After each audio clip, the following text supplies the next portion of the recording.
राज्यसभा निवडणुकीचे उमेदवार जाहीर केले. तुम्ही पहिल्यापासून सांगत होता की बिनविरोध होईल शरद पवार असतील तर.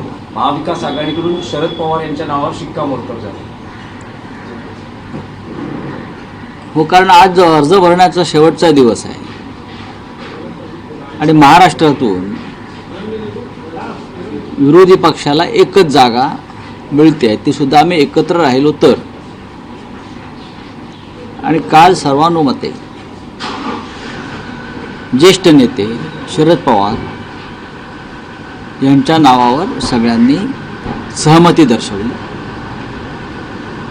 खरं म्हणजे आदित्य ठाकरे सातत्यानं सांगत होते ते खरं आहे की सर्वाधिक मोठा पक्ष हा शिवसेना आहे आणि त्याच्यामुळे ही जागा शिवसेनेनं लढवायला पाहिजे. ही भूमिका योग्यच होती. त्यानंतर काँग्रेस पक्ष आहे 16 आणि राष्ट्रवादी काँग्रेसचे 10 लोक आहेत. तरी आम्ही ही जागा शरद पवार यांच्यासाठी आम्ही सगळ्यांनी मिळून ती जागा शरद पवारांनी परत जावं राज्यसभेत, यासाठी हा निर्णय आम्ही घेतला. चर्चा झाली उद्धवजींबरोबर, काँग्रेसच्या नेत्यांबरोबर.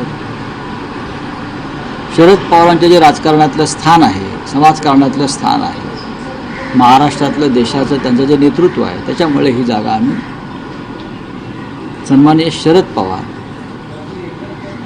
यांच्यासाठी तिघांनी मिळून जाहीर केलेली आहे. आमचं जेवढी संख्या लागते जिंकण्यासाठी आमदारांची तेवढे आमच्याकडे आहे, एवढंच मी सांगू शकतो. आणि भविष्यामध्ये महाविकास आघाडी येणाऱ्या अशा प्रकारच्या निवडणुका, राज्यसभा, विधान परिषद, यासाठी काय निर्णय घ्यायचे आणि कोणी कुठली निवडणूक लढायची, यासाठी आम्ही लवकरच 3 पक्ष एकत्र बसण्याचं ठरलेलं आहे.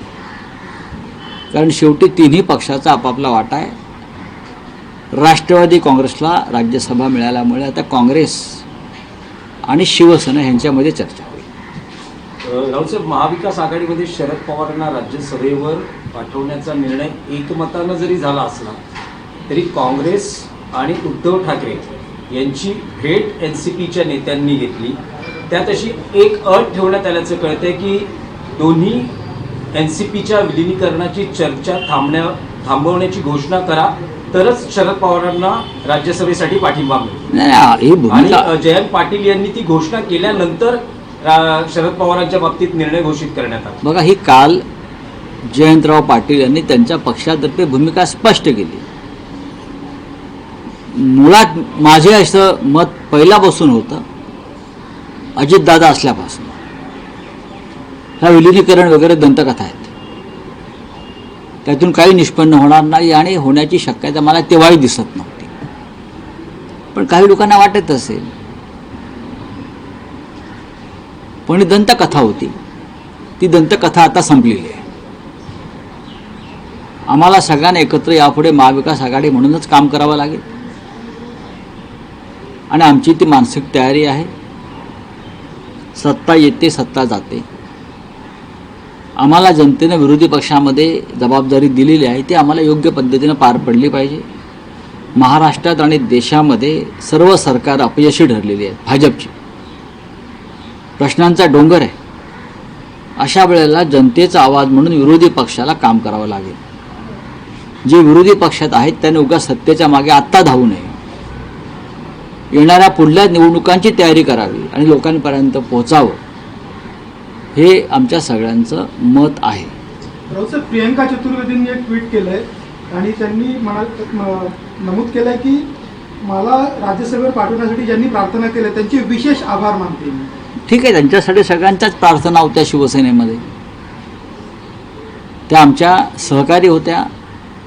प्रियंका चतुर्वेदी ह्या राज्यसभेमध्ये उत्तम काम करत होत्या, पण गणित जमत नसल्यामुळे त्यांना दुर्दैवानं राज्यसभेच्या बाहेर राहावं लागलं. जर गणित जमलं असतं, जर पवारसाहेब निवडणुकीला उभे राहिले नसते, तर ही जागा शिवसेना 100% लढून विद्यमान राज्यसभा सदस्य चतुर्वेदी यांना ती जागा द्यायला कोणाचीच अडचण नव्हती. त्याच्यामुळे त्यांच्यासाठी पक्षामध्ये सगळ्यांची इच्छा होती की जागा शिवसेनेने लढावी. पण जेव्हा पवारसाहेबांसारखा नेता उभा राहतो आणि सगळ्यांनी ठरतंय की बाबा आपण त्यांना पाठिंबा दिला पाहिजे आणि तेवढा आकडा शिवसेनेकडे किंवा अन्य कोणत्याही पक्षाकडे नाही, हे सत्य आहे. रावसाहेब, काल रोहित पवार यांनी रावसाहेब, उद्धव ठाकरेंची भेट घेतली आहे. राज्यसभेचाच विषय आहे की भाजपने 4 उमेदवार जे घोषित केले आहेत त्यात रामदास आठवलेंना त्यांनी पुन्हा राज्यसभेवर पाठवले, 2 नवीन चेहरे. पण लक्षवेधी उमेदवारी आहे ती विनोद तावडे यांची. बरं. जवळपास 2019ला त्यांना विधानसभेत नाकारण्यात आलं पक्षातर्फे उमेदवारी आणि त्यानंतर जवळपास 6 ते 7 वर्ष पक्ष संघटनेसाठी काम केल्यानंतर त्याचं फळ म्हणून त्यांना राज्यसभेवर पाठवण्यात आले. त्यांचं राज्यसभेवर म्हणजे राजकीय पुनर्वसन असल्याचंही म्हटलं जातं. राजकीय पुनर्वसन आहे असं मला वाटत नाही, कारण विनोद तावडे यांच्यासारखे कार्यकर्ते जे पक्षामध्ये असतात, कोणत्याही पक्षामध्ये असतात, ते सतत पक्षाचं काम करत असतात. मी विनोद तावडे यांना अनेक वर्ष ओळखतो. अखिल भारतीय विद्यार्थी परिषदेपासून जे त्यांचं कार्य सुरू झालेलं आहे ते मग महाराष्ट्र असेल, दिल्ली असेल, बिहारसारख्या राज्यात त्यांनी काम केलं, केरळला काम केलं. अशा वेळेला जर पक्षानं त्यांच्या कार्याची दखल घेतली आणि उमेदवारी दिली तर तो एका कार्यकर्त्याचा सन्मान असतो. महाराष्ट्रातून त्यांना काही लोकांनी राजकारणातून बाहेर काढण्याचा प्रयत्न केला. महाराष्ट्रातून एका विशिष्ट गटानं विनोद तावडे यांच्यासारख्या नेत्याला किंवा कार्यकर्त्याला राजकारणातून बाहेर काढण्याचा प्रयत्न केला. तेव्हाचं चित्र होतं. पण विनोद तावडे नाउमेद न होता त्यांनी आपलं संघटनेतलं कार्य, संघटना बांधण्याचं कार्य त्यांच्या पक्षाचं कायम ठेवलं. ते दिल्लीमध्ये सुरुवातीला पक्ष सचिव म्हणून गेले, मग ते सरचिटणीस झाले, मग त्यांच्यावर अनेक राज्यांची जबाबदारी दिल्यावर त्यांनी जी मर्जी संपादन केली नेतृत्वाची त्यांच्या, त्याच्यामुळे त्यांना हे यश मिळालेलं. आणि त्याचं कार्यकर्त्याला जेव्हा अशा प्रकारचं त्याचा गौरव केला जातो तेव्हा कोणत्याही पक्षातल्या कार्यकर्त्याचं कौतुक केलं पाहिजे. भारतीय जनता पक्षानं जे उमेदवार दिलेले आहेत ते कौतुक करण्यासारखेच आहे, याच्याविषयी माझ्या मनात शंका नाही. पण रावसाहेब, आणखी एक राज्यसभा उमेदवारी सध्या देशात चर्चेचा विषय आहे, ती म्हणजे बिहारमध्ये. असं म्हटलं जातं आहे नितीश कुमार किंवा त्यांचे सुपुत्र हे राज्यसभेवर जाऊ शकतात आणि अशा वेळेस बिहारचं नेतृत्व भाजपकडे येऊ शकतं. भारतीय जनता पक्षाचा राजकारणात काय घडतं? भारतीय जनता पक्षाच्या विधानसभेच्या जागा या जनता दल युनायटेडपेक्षा जास्त आहेत आणि जवळजवळ 40 जागा जास्त आहेत माझ्या माहितीप्रमाणे. नितीश कुमार यांचा सन्मान म्हणून त्यांना सुरुवातीला मुख्यमंत्रीपद दिलं, पण नितीश कुमार यांची प्रकृती आणि मानसिक स्वास्थ्य ठीक नाही अशी एक माहिती सातत्यानं समोर येते, आपण पाहतोय सगळे टी व्हीला. त्याच्यामुळे जर भारतीय जनता पक्षाने असा निर्णय घेतला असेल की नितीश कुमारांना राज्यसभेत पाठवून बिहारचं नेतृत्व भाजपच्या नेत्याकडे द्यावं, तर हा त्यांचा प्रश्न आहे, पण त्यात काही चुकतंय असं मला वाटत नाही.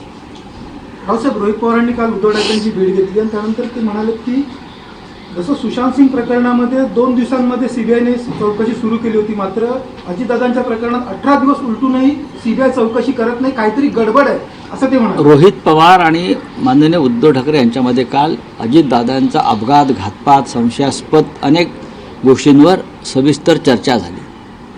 रोहित पवारांनी त्यांना काही प्रेझेंटेशन दिलं, त्याच्यावरती उद्धव साहेबांचं स्पष्ट मत आहे की या प्रकरणाची सखोल चौकशी ही करावीच लागेल, व्हायलाच हवी. अजितदादा पवार यांच्या बाबतीत त्यांचं कुटुंब काही बोलायला तयार नाही, भारतीय जनता पक्ष काही बोलायला तयार नाही, इतर कोणी बोलायला तयार नाही. काय तुम्ही दडवताय, काय लपवताय, असं काय रहस्य आहे हे सगळ्यांना जाणून घ्यायचं आहे. तुम्ही तपास का होऊ देत नाही, तुम्ही कोणाला वाचवताय, हा जर प्रश्न रोहित पवार विचारत असतील तर तो योग्य आहे. आणि उद्धव ठाकरे यांनी त्यांना तेच सांगितलं की याची सखोल चौकशी होणं गरजेचं आहे. शरद पवार आज आपला उमेदवारी अर्ज सादर करत असताना महाविकास आघाडीचे कोण मोठे नेते त्यांच्या सोबत असणार आहेत? उद्धव ठाकरे माननीय शरद पवार हे कालच इस्पितळातून घरी आलेले आहेत, कालच. आणि त्यांच्यावरती अजूनही काही प्रमाणामध्ये उपचार सुरू आहेत. ते लवकरच बरे होतील, पण अजून उपचार सुरू आहेत. आणि त्यांना जसं माझ्यावरती ती वेळी गर्दीत जाऊ नये असं डॉक्टरांचं बंधन होतं, मलासुद्धा अजूनही आहे. पण शेवटी वयामध्ये फरक आहे. त्यांनाही ते बंधन आहेत की फार गर्दीमध्ये त्यांनी सध्या जाऊ नये. त्याच्यामुळे इतर काही ज्या कायदेशीर आणि तांत्रिक प्रक्रिया आहेत त्या त्यांच्या निवासस्थानी सिल्वर ओकलाच पूर्ण केल्या जातील. आणि त्यानंतर उमेदवारी अर्ज हा आम्ही सगळे मिळून विधानभवनात निवडणूक कार्यालयात, राज्यसभेच्या निवडणूक कार्यालयात आम्ही दिला. उद्धव ठाकरे स्वतः उपस्थित राहणार आहे. सुप्रिया सुळे यांनी काल त्यांना विनंती केलेली आहे येण्यासंदर्भात, आणि ते तसा येण्याचा प्रयत्न करतायत. पण आपल्याला माहीत असेल की आज मुंबईमध्ये सचिन तेंडुलकर यांच्या चिरंजीवांचं लग्न असल्यामुळे अनेक लोक सकाळीच तिथे गेलेले आहेत. तर त्यातून ते वेळ काढून येण्याची शक्यता मला वाटते. भाऊसाहेब, BSRच्या विमानाचा आणखीन एक धक्कादायक प्रकार उपमुख्यमंत्री एकनाथ शिंदेबाबत समोर आलेला आहे. इराणच्या हद्दीत घेऊन गेला बोलिए, क्या है आपका? आणखी आज तुम्ही धनकडांवर बोलिए. भाऊसाहेब, यूपीटी शिवसेना चीफ उद्धव ठाकरे से अजीत दादा प्लेन क्रैश को लेकर, मामले को लेकर देखिए, मुलाकात की है. रोहित पवार जी ने कल शिवसेना पार्टी चीफ उद्धव ठाकरे जी से मुलाकात की और अजीत दादा पवार जी का जो एक्सीडेंट हुआ है VSR प्लेन का, उस बारे में पूरी जानकारी दी. कौन सी खामियां थी, क्या रहस्य था, पायलट क्या कर रहा था, ATR क्या कर रहा था, सभी बातों पर चर्चा हो गई. उद्धव जी ने कहा कि इस मामले में पूरी जांच होनी चाहिए और जब तक जांच नहीं होती, रोहित पवार आप लड़ते रहो. सर, ये बिहार के मुख्यमंत्री नीतीश कुमार का नाम जो है राज्यसभा के लिए सामने आ रहा है. उनके बेटे जो है निशांत कुमार, वो जो है उप मुख्यमंत्री बिहार के बन सकते हैं, ऐसी भी चर्चाएं सामने आ गई. ये देखिए, ये बीजेपी और जेडीयू का आपस का मामला है. ये बात निश्चित है कि बिहार विधानसभा में बीजेपी के विधायक सबसे ज़्यादा है और लगभग 40 विधायक जेडीयू से ज़्यादा है, 40. फिर भी नीतीश कुमार जी को मुख्यमंत्री बनाया बीजेपी ने, उनका सम्मान रखा है, मैं मानता हूँ.